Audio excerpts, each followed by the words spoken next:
What's going on, everyone? Welcome back to another episode of Bridging the Gap here on the Jersey First TV network. And it is New Year's Eve at the time this is dropping. So happy New Year's Eve. Hopefully, you have great plans for this evening to go out and party um, and just ring in the new year with the people you love the most and you want to hang out with. I know, so we're recording this on the Thursday, December 28th, but we will be together on New Year's Eve as of right now. So We we're will. going to be partying the new year, bringing in the new year together, partying it up. And I hope that you are doing that with the people you love and want to spend the time with as well. So happy New Year, everybody.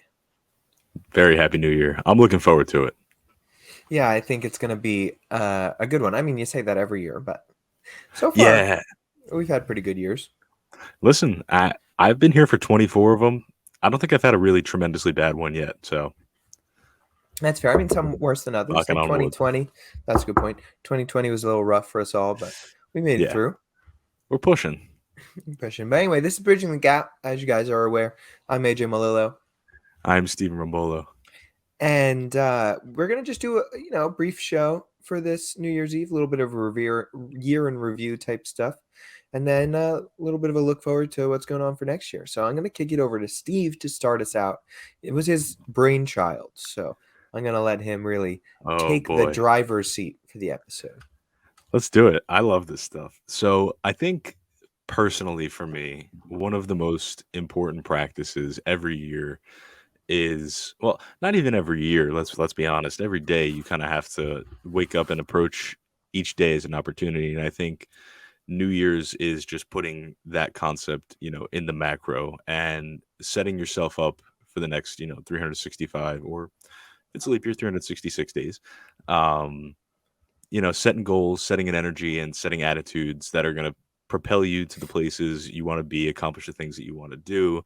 And, I treat every endeavor in my life with that same principle behind it. And I think that this show has given both AJ and I so much, and it's opened so many doors for us, and it's been a great way for us to, stay connected while we're in these, weird transitionary points of life. We've had the opportunity to network, meet great people, go to great events, and cover some really interesting stories. And I think, it's typical, but I think it's the appropriate place to start. When I look back at 2022, I want to reflect on so many things because there's so much that goes into a person, an individual, me and AJ in this instance. What are the things that we did, that we accomplished, that maybe we fell short of, that we found to be super entertaining, or we saw it as a distasteful thing that was going on, right? Those are worth exploring in context of the things we talk about with the show. What are some fun stories that maybe we covered, maybe we wanted to cover but never had the chance, or a story that was so big it kind of covered itself and didn't need any more commentary, and that's just a fun thing to reflect on. And then I'm a big culture and media guy, so I like to reflect on music, movies, TV, books, things that throughout the year have kind of been that crutch that you get in the car every day and you're listening to music, you lay down at night, you're watching TV, a movie, you're reading a book. Like, it's these little things that we do every day that I think are worth this reflection on. What was the highlights? What were the lowlights? And what do we get out of them? And what do we expect to get out of a new year? What are we looking forward to? What are the things we're chasing? What's the 1 year plan? And, what's going on in the 1 year plan that's going to affect the 5 year plan? And this time of year, an episode like this, I think, is a perfect example and a perfect place to explore all those things. So I took some notes as I was just kind of like reliving the past year in my life. And I think a fun place for us to start about, and we could, do a little back and forth on this. I have here, let's see, one, two, three, four, five, five of my, what I'll call, big stories that, like, were kind of so big. Well, let me rephrase that. Four of them that were so big that they kind of like covered themselves, that I think are just worth reflecting on. And then one little political moment in there that I just was like, only in this like lifetime would this happen. This timeline that we find ourselves in. Yeah, like it's just so unbelievable that it was an event. Sure, sure. So what are your five? We'll see if how many of them I agree or will add, and then So I we'll go think back and forth.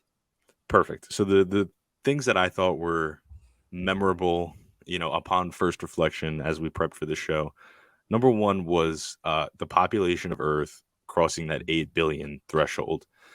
Um, I remember, I think I was in the sixth or seventh grade when it crossed over the 7 billion. I remember for some reason our school, we did some like big, like, oh my God, we hit this crazy number, like, had almost a party to celebrate, 7 billion humans living on Earth at the same time.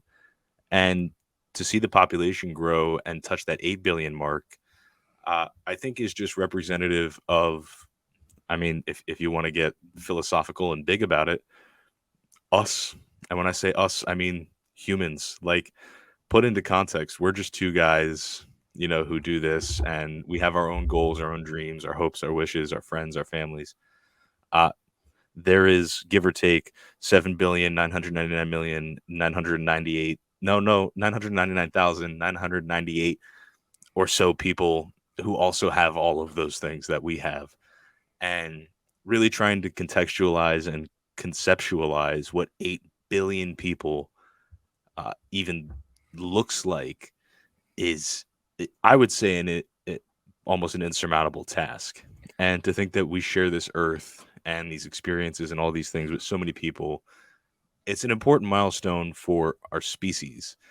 And to me, one of the absolute highlights of 2022 is being able to just, be present for this, continual growth of a species. Because if you think about it, everything's trying to kill us. That's the whole Sure. purpose of everything else. And Yeah, no, nevertheless, absolutely. we survive.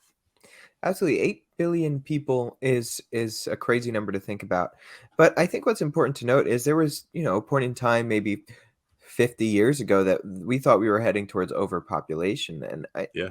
I just don't think you see that really. I think that the earth has a lot more room than we give it credit for. I'm pretty sure like you could fit the entirety of Earth's population in Texas and we'd all have like a little bit of room and land. I think maybe it's a little bit more than just Texas, but basically, like theoretically, you could fit a lot of people in what you would imagine is a fairly small amount of space.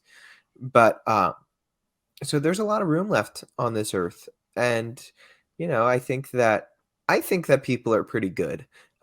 Maybe this is an unpopular opinion, but I'm a fan of the human race. I'm a fan of human beings, and I don't know. The more the merrier, in my opinion. Just let's keep popping out some more babies. What do you say?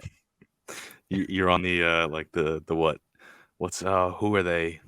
Nick Cannon, like Well, criticized for yeah, having like 12 kids. sure. Yes, he maybe should be criticized for having 12 kids, mostly because they're all with different people. But Fair, fair. and how good is the childhood of somebody who's got 11 half siblings and no, you know, real solid family work over there. Yeah. But if Nick Cannon decided to settle down and get married and have 12 more kids, I'll have all the power to him if he's settling down. Yeah. Couldn't be me, that's for sure. He's got enough money. Like he'll be okay. You're not wrong. That movie was really good. Was it Drumline? Old movie. Old movie. So the second thing that I thought was, in the same way that it's a sort of like collective, it transcends, age, race, religion, sex, like all of these, qualifying characteristics that we put on to each other, was launching and getting the images back from the James Webb Telescope. Uh, because there is something, and I've heard so many people talk about it, philosophers, astrologists, like people that study these things, and then just casual, like fans of space, people who like to look up at the night sky and wonder. You see some of these images that have come out of the James Webb Telescope, which, I could sit here and like bore you and give you a really like watered down version of why these images are so remarkable because of the like infrared double layering technology that we implemented on this camera. But it's captured some of the most iconic space photos that we have known and loved for a long time, pillars of creation being, in my opinion, the most, yeah, um, right there, the pillars, yep. And some people call it the hand of God image because as you can see, it looks like he's got like these hands just kind of reaching out and perching from, the vast nothingness of the universe. But seeing and sort of the feelings that an image like this invokes is just, it's so special because I'm one of those guys where I'll sit there and I had a telescope as a kid. I love looking at space. Space interests me like on a different level because I can't really understand it. I'm just a casual observer. But you look at it and you're like, that is an image of something that is so unfathomably old. We barely understand how it works. And the fact that we like sent a craft out, it took a picture of this gigantic mass of gases, shot it back to us, and we can tell you, all the little stars and galaxies. And it's just, it invokes a feeling of, some people would say it makes you feel real small to look at a picture like that. I don't agree. I think it makes me feel like I'm a part of something really big. And so just kind of being alive to watch this new generation and this new era of what it comes down to is space exploration and understanding the universe that, we interact with and exist within every day of our lives is such an exciting time to be alive and to, what's on the horizon with these pictures and what it's going to show us about this mysterious vacuum that we exist in is just exciting on a different level. So I thought that was another tremendous highlight of the year. Yeah, I think that's a great point, and something that is kind of being, I don't know, overlooked in a way, pushed to the side is like you said, the space travel that has been reignited, especially with things like SpaceX and the other more for-profit uh, industry of space travel. I think that it's going to open a lot of doors and be really interesting. And just listening to you talk about it reminds me of two little anecdotes. One might be from earlier this year. Um, Personal anecdotes of you and I finding out that it takes the same, excuse me, the same amount of Yes. time to travel from Ortley Beach, New Jersey to the moon as it does to travel from Ortley Beach, New Jersey to Anchorage, Alaska, in a straight Hmm. line both ways. Takes 3 days, give or take. So I thought that was pretty interesting. And then Yeah. another little anecdote that I remember back from when we were at Montclair was Stephen coming home. He was on campus late one night. I don't remember why exactly, but he happened to walk past this little like thing that they used to do at on Montclair's campus where people would bring their personal really really awesome telescopes and set them up so that you can see Jupiter and Saturn and the moon and like crystal clear really really incredible. It looks like they like put stickers of these things on the telescope as you looked at Yeah. them. That's how clear they were. And I remember Stephen coming home to our apartment and being like, I just had the most amazing experience of my life and telling us all about it. And then I think it was like Wednesday nights, and then we would go on Wednesday nights and we would check out these telescopes after that.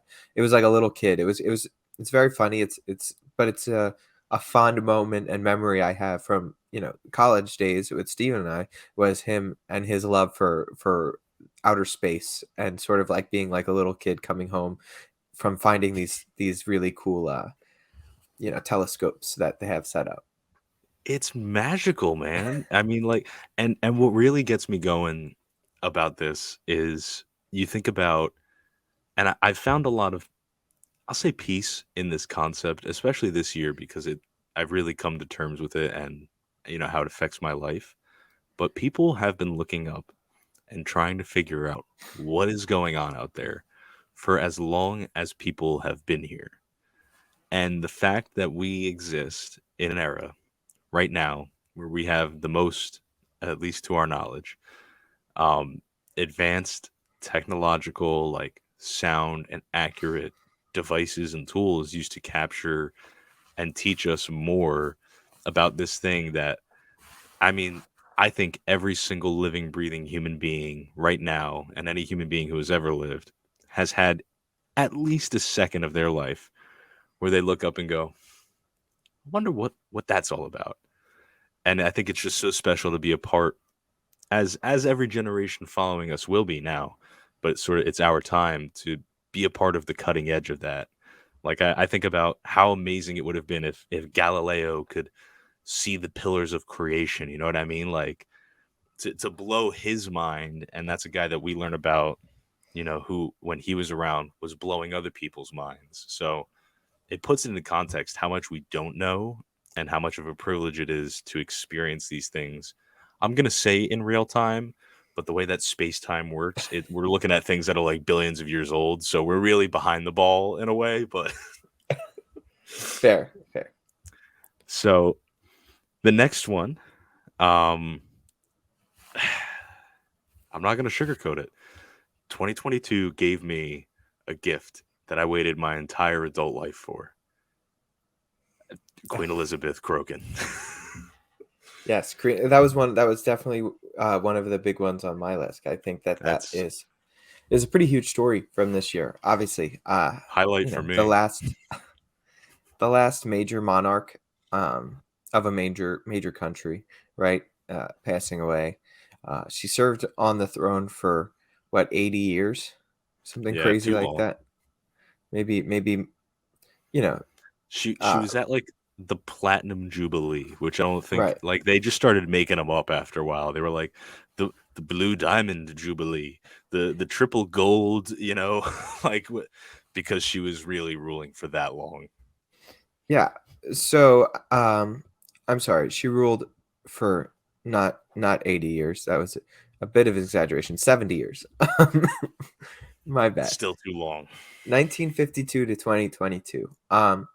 I don't know. I will push back like I did when we discussed this to begin with. I think that the Queen served admirably and respectfully of the crown, and was a good figurehead for the British people in her time. She had the British stiff upper lip, and she really exemplified what a head of state is, as opposed to being the head of the government, as more of a figurehead, somebody that's there to be a person to look to for guidance on how to act, and how to present yourself on the world stage, and represent your country. And I think she did a very good job of that for 70 years, for the British people and for the Western world as a whole.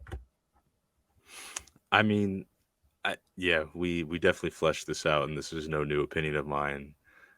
And it's an opinion that I'm not afraid to share, controversial or as unpopular as it may be. But I'm happy that I got to bear witness to the death of what I would consider to be the last monarch, last real true monarch, because I think that monarchies in the system of we're gonna put this family, these people, these individuals, this institution on a pedestal because of the blood in their bodies is erroneous, and it is a way of old times, and we are so much better, and we have so many better systems of governments and determining who's fit to hold certain positions. I don't think that there's anything about Queen Elizabeth that made her better than anybody else, and I'm happy to see her gone. Couldn't be Well, happier, actually. the only thing is, I think that maybe her blood isn't the thing that made her better than anybody else or anything like that. I do think she was a woman of very high character, and I think that she has very, very fine and remarkably, um, what's the word I'm looking for, admirable attributes that did make her quite a lovely stateswoman and person to be respected in that sense. I would agree for the most part that blood shouldn't determine the leader of a country, right? I'm a pretty big fan of democracy and a democratic republic myself. Yeah. And I'm not afraid to share that opinion with anybody. But I will say this: I think that there is a yearning in human nature to sort of look to something like a monarchy. I think the United States does it in different ways. I think that we look to that in our more entertainment class, say, and Yeah. sometimes our presidential class. I mean, look at how the Kennedys were looked, right? It was Camelot. They were basically a royal family themselves. But now, we have a The different type of Bushes. royal. The Bushes, sure, sure. We have a different type of royal family now. Some say maybe the Kardashians, or possibly possibly the Trumps, some might figure. Maybe half of the country looks at the Kardashians as our exemplars, and the other half looks at the Trumps. And maybe some people are stuck in between, like neither of these families are really what we want to be representing us. Would the But Sopranos count? for a time, I'd say they were a cultural iconic family, especially in New Jersey and the Italian Americans there of. But so I would say there's a bit of a yearning for this monarchy, and I think that Queen Elizabeth showed just about as good as anyone um, that for the British people.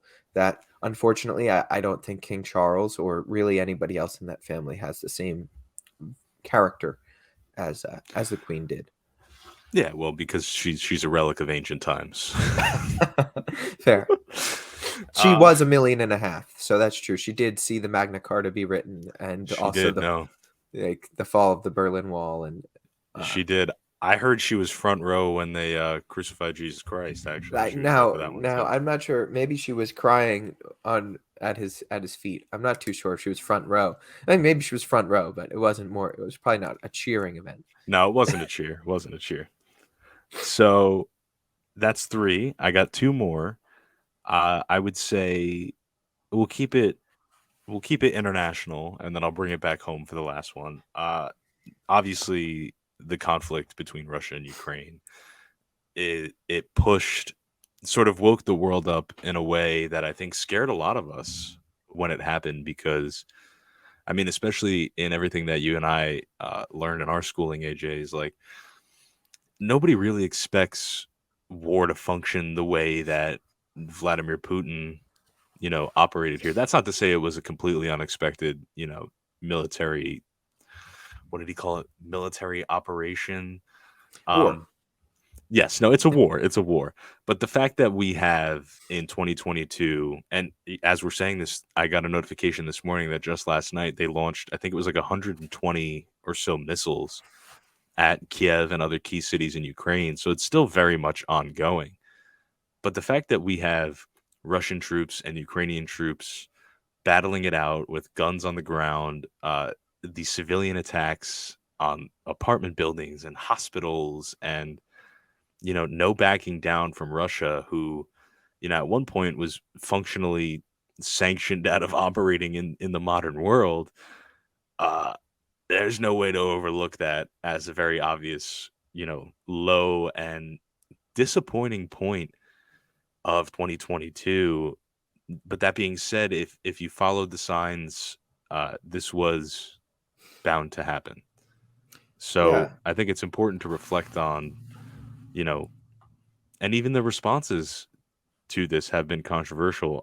The United States' quasi participation in, propping up Ukraine, and, Ukraine's decision to join NATO real quick, and, finding a way to rope the rest of the Western world into this conflict. That's really just a war over land acquisition, which is something that, hey, I thought we stopped doing a long time ago. But unless you're Vladimir Putin, who's been doing it for, the entire time he's been in office, maybe he didn't get the memo. Yeah, I think that it's a great point to bring up that, this woke a lot of people that I would say in the international relations intelligentsia that thought we were moved on from a land war. And including, that's what we learned in school. That's what you're taught to think. But um I think it shows us really that we're not as different as we like to think we are from the past, right? And I think that there's a lot of these stories so far that have sort of shown that. Whether it's the wonders and experience of space that shows us that really at the end of the day we might have more technology at our disposal, but we have the same sort of innate human sense of wonder and awe when you look up into the night sky. Or it's something to show I mean, maybe that shows the best of human nature and ability, is that looking up to the night sky and wondering why and trying to figure that out. But war and land acquisition, like you said, um, shows maybe the worser parts of human nature and tribalism. That at the end of the day, we like to think that we're so much more than the people that came thousands of years ago, hundreds of years ago, decades ago. But I mean, we're really not. We're the same people. Human beings don't change. Evolution doesn't happen that quickly. We can learn from our past mistakes, but we're doomed to repeat them, especially something like this, because that's just who we are. That is the human being. That is human nature. So I think a lot of these stories have this overarching thread that we're not as advanced as we think we are at the end of the day. To the best of us, right? Like I said, that exploration, and to the worst of us, this destruction tribalist war. The way it seems to me is, I would sum it up as the more things change, the more they stay the same. Is Sure. is what it comes down to. And what's Um, your fifth and final story? So far, you've hit all the ones that I was thinking, except for one. So I wonder if it'll be a 5 for 5 clean sweep. I don't know. This to me was a big domestic story and something that I think we're gonna look back on for a really long time, and that was the sort of death of Roe v. Wade, as I want to call it, and the entire explosion around the abortion issue in a really tactile way. The I think Dobbs decision. obviously, Sure. yes, I think the fallout from it, um, depending on how analytical and into the weeds we get about it, had major consequences for the way that the next Congress, that's going to take charge of the United States, looks. A lot of people were motivated to get out and become politically active as a result of this decision. You and I had the opportunity, right? It wasn't even planned, but after this decision had been issued, we were in DC. We didn't see too much, but we did, swing by the Supreme Court, and there was Well, people yeah, out it there was raining. protesting. All of those protesters really couldn't get out in the rain. I guess their supposed fundamental rights didn't matter that much to them that they didn't get out because it was a little bit rain on the ground and in the Yes. sky. But sorry. I think more so, uh, at least from my perspective and the way that I look at this issue, it's a contentious issue. It's something that people have strong opinions about. It's been in the public, sphere of debate for 40 to 50 years very seriously. This is a big domestic issue for a lot of Americans. But on top of that, I think it highlights the importance of understanding, and this is my like super nerdy take on this, right? The consequences, the real consequences of elections. And I know that that's like a big like trigger term, like the people on the left love Cliche. to use. Yeah, elections have consequences, but I mean, judicial appointments matter. Who we put on the bench matters. And we can see now in real time these generational shifts that are going to occur in, big US public policy decisions. And I would say again, it was a moment where people woke up and said, "Hey, we don't like the way that this decision was rendered, was ruled."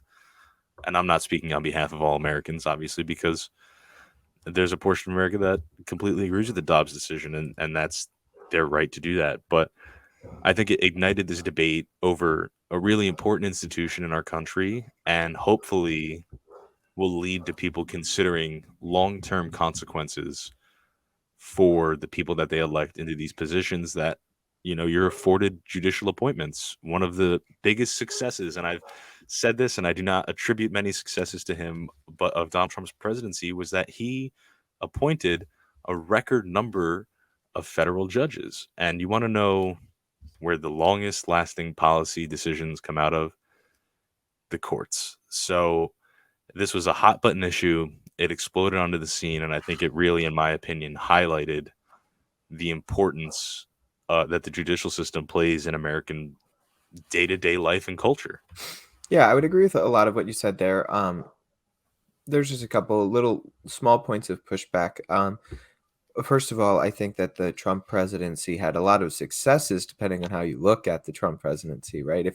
If you are somebody who is more of the conservative leaning, I would say he's one of the most successful presidents in the history of our country. Um, and then when it comes to the Dobbs decision itself, I think another thing to highlight is the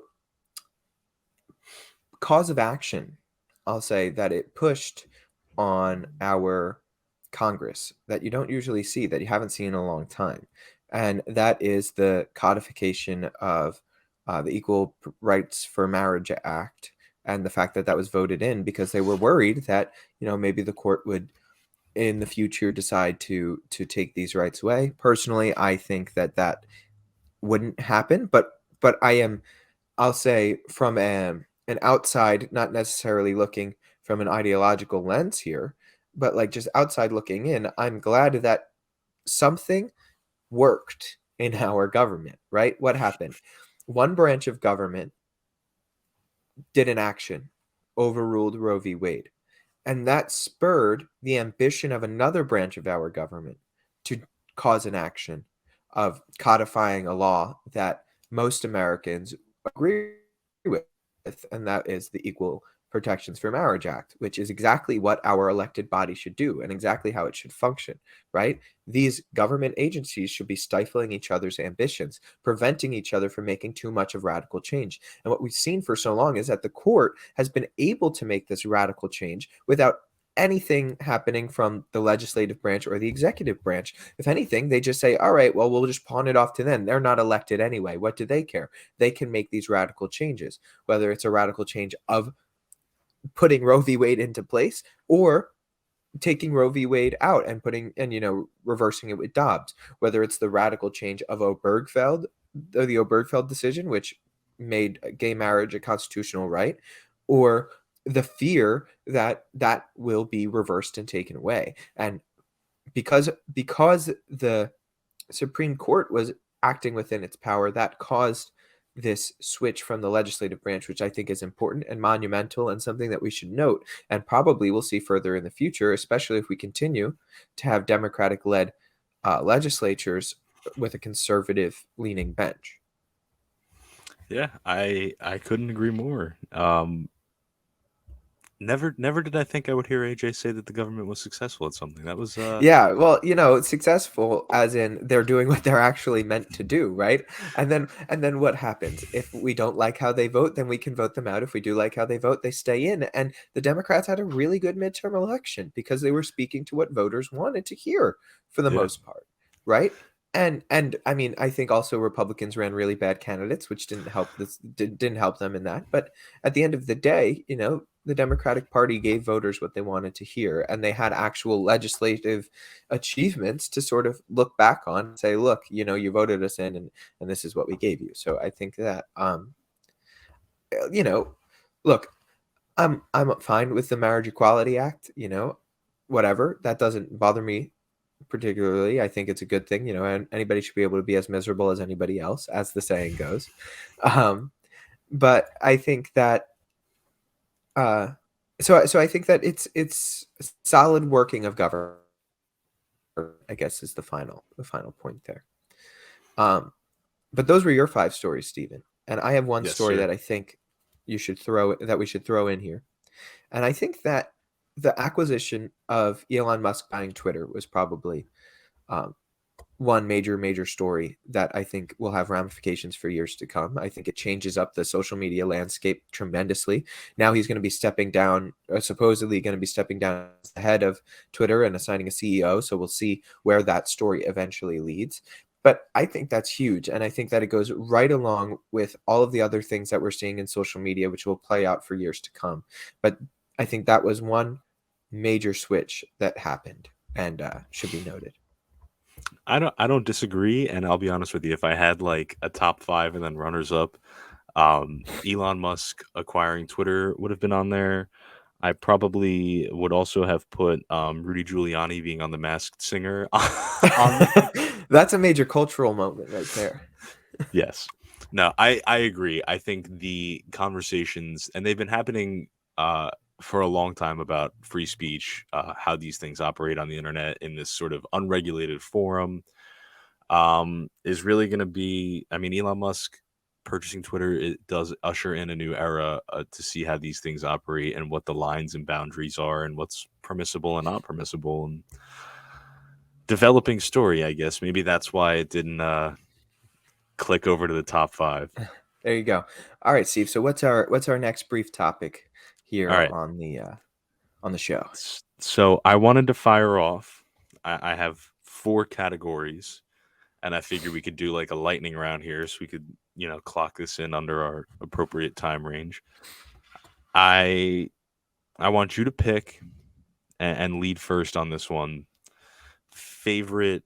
I'm a music guy. I know you're not like into listening to the new music the same way that I am, so maybe I The could just modern fly music solo. guy. Yeah, fly solo on that one. But music, book, and then I'm gonna go movie because I don't really believe that with the advent of streaming, people really sit down and watch many television shows anymore. Um, so of the year, and it doesn't have to be from this year. It could be something that you just happen to encounter this year. Your favorite, work of music, your favorite book, or your favorite movie.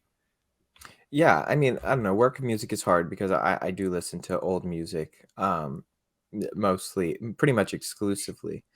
But so that one is going to be a little bit tougher. Maybe I can think of an artist that I've listened to more this year than maybe I There you have in go. the past. So I'm gonna push that one off to the end though. Book I'll do. I actually read, I think, about 15 books this year, which Cool. I mean for some people is a lot. For some people that's not a lot. I was hoping to get to 24, 2 a month type of deal. But with law school, that's tough because it's tough to read when your eyes are crossed because you've been reading all That's day so these other much. books, right? So like, I got to 15 though, which is pretty good. This is pretty good, and I'll take it. I'll take it as a dub. So my top book that I read this year though, there were so many. I started with 1984 classic. I've read that book before. That was great. But the last book I read was East of Eden by John Steinbeck. And let me tell you something. That book was really, really good. It was really long, um, but it was so interesting. It's basically about the dichotomy of human spirit, and it's a retelling of the story of Adam and Eve and the story of Cain and Abel, through different timelines in taking place, in the United States pre World War One, and it is just a remarkable, remarkable read. I can't. It's an old book, It's John Steinbeck. It's not like I'm breaking any ground here, but I couldn't recommend it more. It was really, really good. Steinbeck did Of Mice and Men, right? Yep, and Grapes of Wrath. Yes, yes. Yeah, Great, he's great author. classic American novelist. Yeah.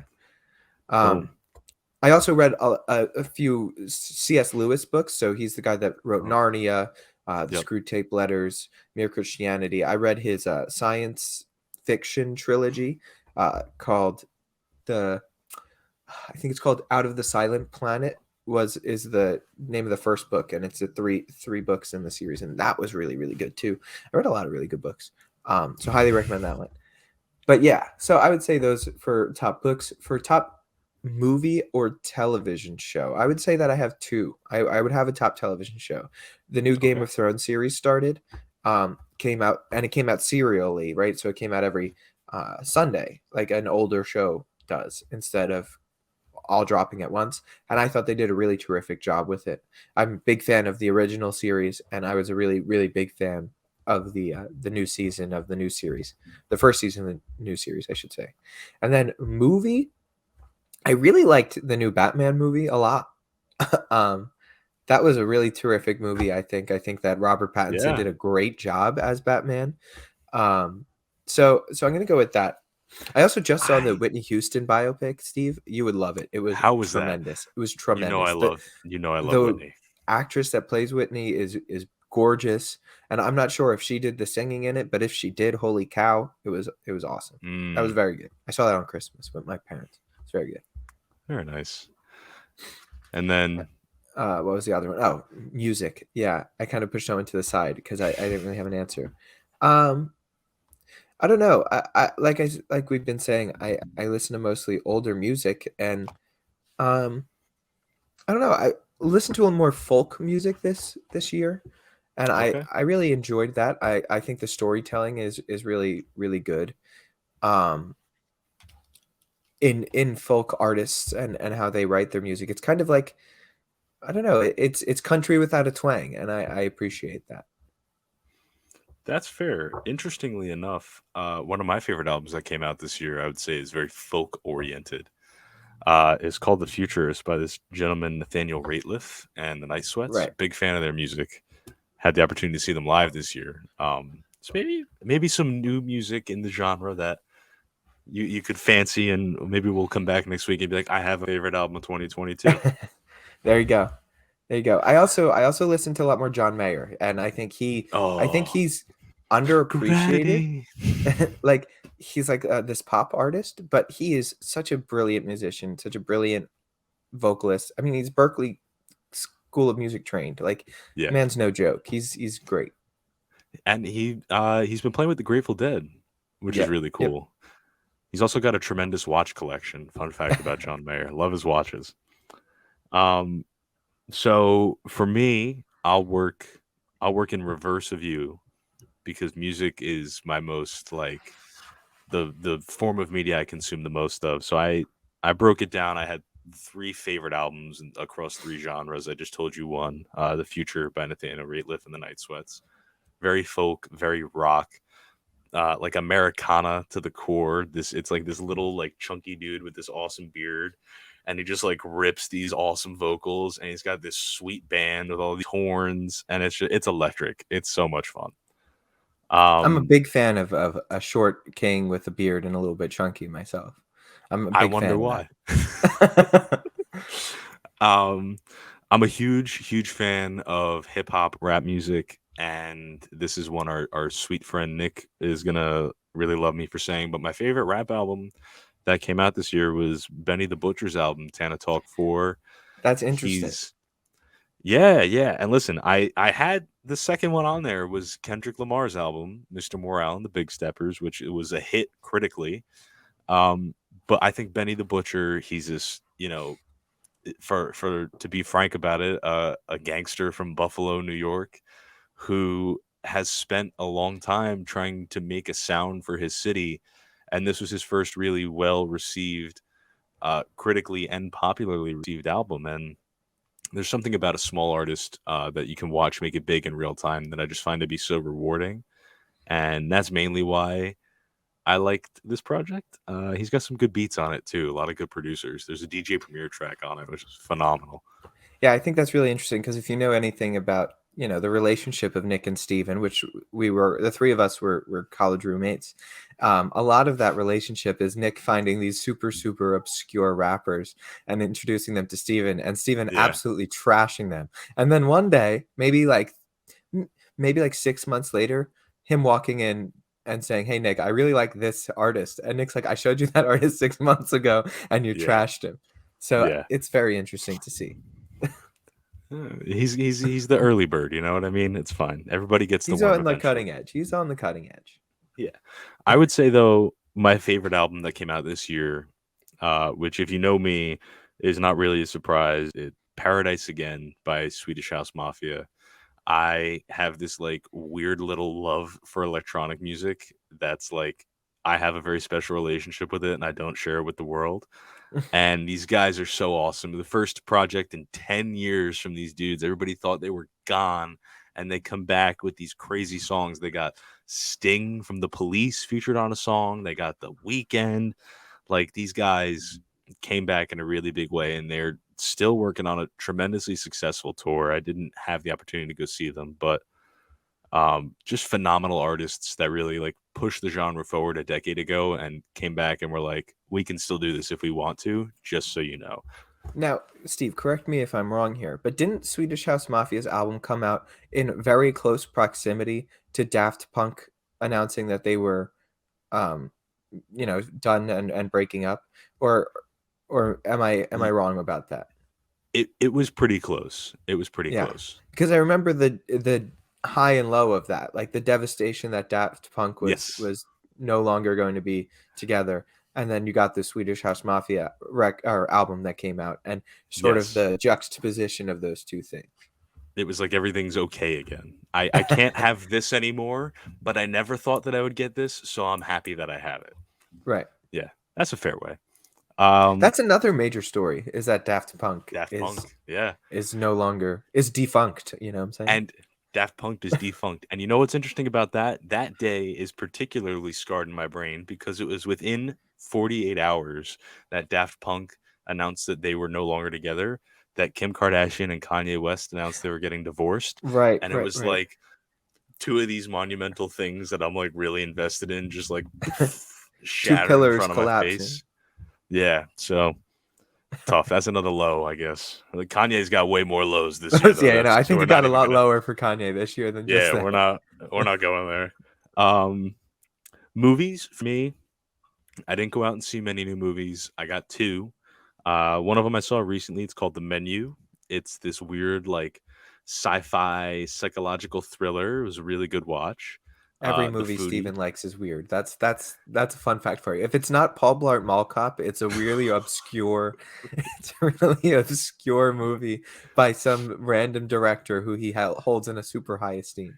Yes, this is true. But it's this awesome movie about a chef who puts together this deranged menu for these very specifically chosen guests that and they actually do craft some really beautiful food. And it's shot almost like an episode if you've ever seen Netflix Chef's Table, with this like really orchestral music and these like ornate dishes that have like bubbles and like crazy things that you wouldn't expect to be edible on it. So it piques my interest in so many different ways. Great acting, great story, nice little twist, delicious food, good music, everything I could ask for in a film. And then I would say my runner up was Jordan Peele's movie this year, Nope, the little alien thriller that he did. I thought was very fun. Kiki Palmer killed it in that movie.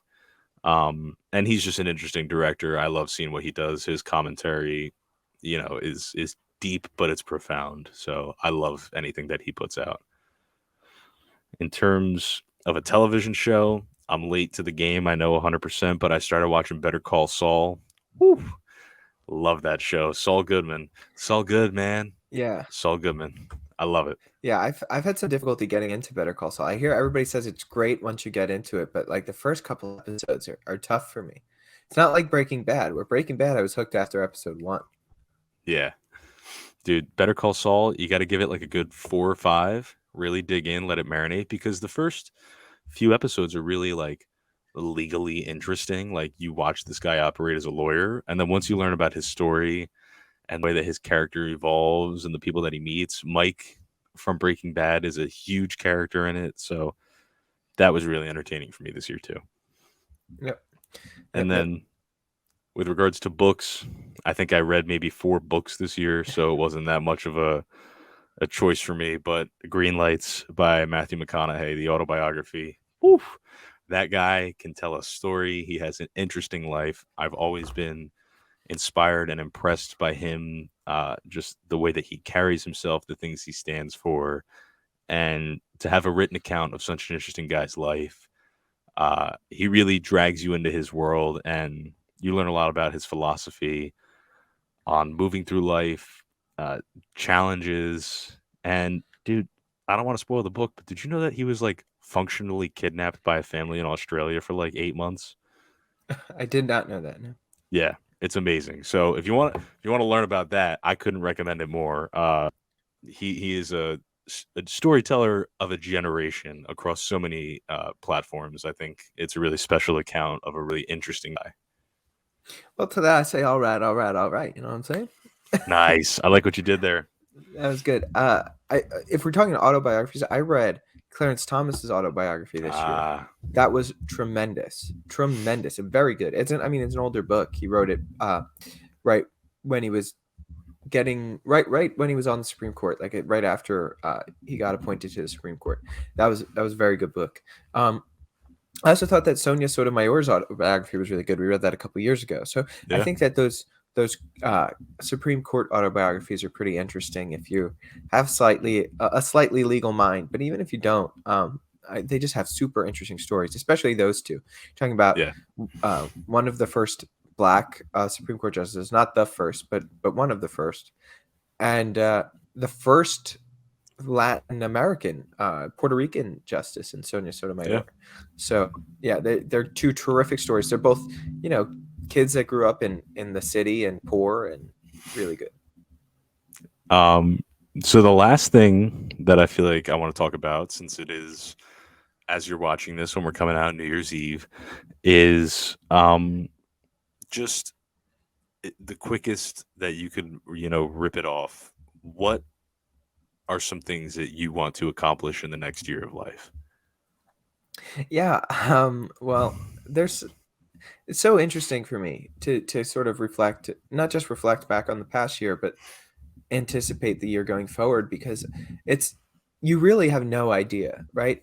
If you talked to me a year ago about where I would be now, um, those would be a really difficult conversation to have. I would have no idea where I am. So really, what it comes down to, for me, when it comes to looking towards next year, is it's going to be a little bit cliche, but I just hope that I am a better person in a year than I am right now. And I think it's simply I hope that I'm a better friend, I'm a better son, I'm a better brother, I'm a better student, I'm a better everything to anyone and everyone and to myself. I think my goal is to just be better towards myself too, like live a little bit healthier, get on a better schedule of eating right and sleeping right and doing things like that. I think there was a lot of personal growth this past year. I think circumstances in my life led me to sort of forcefully grow as a person, which is kind of how life does it to you, right? Yep. In a way. So, just continue on this journey. If I'm being honest, I'm pretty happy with where I am right now, and if things can remain relatively the same, I'll be pretty happy come next year, I think. Uh, just continue doing what I'm doing. Nothing. I can't give you any real goal. I'm 23. I'm gonna be 24 in like 5 days. Yeah. At the time that you're all hearing this, in like 3 days. 3 days. So at the end of the day, I think at 23, 24 years old, um, it's a lot less about grabbing life by the reins and more of jumping in and trying to enjoy the ride a little bit. And so I think that that's kind of where I'm at right now. Um, you only have so much control of the path you're taking, and sort of look back and smell the roses a little bit. That was a prolific account. I like that. I it's hard to disagree with or take any issue, I would say, with anything that you said, because I think that's something that we all want, is to just, be better. And on principle, I think more so when I look at a new year and I do the reflection, I like to look at where I've been, where I am, and where I would like to go with, what you described, the understanding that you only have so much control over where you go, right? And for me, the biggest thing that I'm looking forward to in the next year is really, and then this is something we talk about. It's an interesting point of the show. You're in law school, and I'm about to take that step into law school. And similarly to you, I think the circumstances regarding around where I might end up are going to kind of force my hands into experiencing a lot of things. I'm going to more than likely be, the furthest I've ever been away from home, on a, semi-permanent move. I'm going to be getting back into school, studying something that is not easy to study. I have new people in my life that I have to be considerate of and care for, and foster those relationships in a certain way. And I think the big thing for me looking forward to 2023 is I want to learn to take more risks. And I want to really work on putting myself in positions where I have the opportunity to grow in really profound, prolific ways, no matter how scary it may be. And I think law school is going to be the perfect first sort of taste at that, by stepping to a new place, knowing nobody, not really knowing what to expect or how fondly or not fondly this style of education is going to treat me, and just embracing it. And as a very specific, other thing that I want to get engaged with, I want to start something of my own. I don't know what it is, but I want to, leave 2023 next year with a business, a brand, a concept, or whatever it is that I could stand up in front of and say, I am Stephen Rambolo. I am the proprietor. And then, insert whatever it is here. I think that's a really interesting place for development and just overall growth as a person, and something that I really want to work on. So I think it goes without saying that you and I have, a lot working for us as much as we do working against us in our own unique and different ways, as anybody does. But nothing but the best moving forward. And I'm excited as we turn the page into a new year to see what it brings, both good and bad, because that's what it's all about. Yeah, I think really just one last thing is for both of us, short of just taking every single opportunity that comes at that presents itself and trying to gobble it up and take something out of every single opportunity. Like, don't let any of those opportunities come to go to waste, because like I said, at this point in our lives, we're 24 years old. Like, this is the time to experience all of those things and to gain all of those opportunities and go down as many paths as we possibly can. So that's what I mean by like not really grabbing life by the reins and more of kind of allowing it to take you where you want to go. It's just like try and get your hand in as many baskets as possible. Put your eggs all over the place. And on that note, and on that note, there's going to be some changes to the show in 2023 that we're super excited for, so stay tuned for that. Please, please, please subscribe to Jersey First TV to stay in the loop with all of the changes that will be coming, because big changes are happening at Jersey First, and we're super excited about them. So subscribe, hit the little button on the bottom of your screen. It's there somewhere. Take the Jersey First pledge this year. Maybe that's a New Year's resolution for you. And sign up to be a part of the change that you want to see in New Jersey and in the country and in the world as a whole. Be part of that change, that moving forward of working together and solving the issues that affect all of us as New Jerseyans and Americans and global citizens. You got to go layer by layers. Start in New Jersey and work your way up. So sign the pledge, subscribe to the content, and sign up for our newsletter and stay in the loop as to what's going on at Jersey First and what's going on with Stephen and I here at Bridging the Gap. But with that, this has been the last episode of 2022 for me, AJ Malillo. And me, Stephen Rambolo. And we hope you have a wonderful, wonderful new year. And we'll see you next week, everybody. See you next year. See you next year. Bye.